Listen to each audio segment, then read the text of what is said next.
दूषित पाण्याची समस्या सुरू झाल्यानंतर महापालिकेच्या वतीने शहरातील विविध भागातील नागरिकांच्या आरोग्याची तपासणी सुरू करण्यात आली आहे। सोलापूर महानगरपालिकेचे आयुक्त डॉक्टर सचिन ओंबासे आदेशानुसार आरोग्य अधिकारी यांच्या मार्गदर्शनानुसार श्यामानगर अंगणवाडी क्रमांक 64 चिंतलवार वस्ती जयशंकर तालीम महात्मा फुले झोपडपट्टी येथे अनुक्रमे doctor Vaishali Agawane, doctor Shitalkumar Chilgunde, doctor Rahul Navale, doctor Shipra Piranjkar आणि डॉक्टर वाळवेकर यांच्यासोबत ANM व संबंधित आशाताई मिळून सदर भागामध्ये सर्वेक्षण करून ताप, उलटी, जुलाब असणारे एकूण 167 रुग्णांची आरोग्य तपासणी करून संशयित रुग्णांना औषधे देण्यात आली। त्याशिवाय राष्ट्रीय आरोग्य अभियानाअंतर्गत 30 MPW आणि मलेरिया विभागाकडील 12 MPW यांनी कंटेनर सर्वे करून अबेटिंग करताना ज्या कंटेनरमध्ये अळी दिसून आली ते कंटेनर रिकामे केले।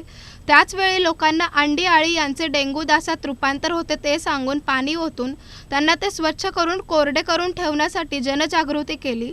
तसेच पाणी उकळून घेणे, तसेच पिण्याच्या पाण्यात तुरटी फिरवणे, वाटप केलेले मेडिक्लोर औषध पाणी आलेल्या दिवशी ते पिण्याच्या पाण्यात टाकण्यासंबंधी माहिती देण्यात आली। यावेळी आशाताई यांनी 721 घरांचे सर्वेक्षण केले, तर मलेरिया विभागाकडील 11 टीम मिळून 3325 लोकसंख्याकरिता 721 घरांमध्ये रिबेटिंग केले। तसेच एरियामध्ये अळीनाशक औषधाने स्प्रेइंग केले। तसेच तेथील नागरिकांना वैयक्तिक स्वच्छतेविषयी व बाहेरील थंड पाणी व बर्फजन्य खाद्यपदार्थ टाळण्यासंबंधी सूचना दिल्या। तसेच परिसर स्वच्छतेच्याही सूचना दिल्या। सोलापूर महानगरपालिकेतर्फे बाधित क्षेत्रामध्ये लवकरच फिरता दवाखाना चालू करण्यात येत आहे।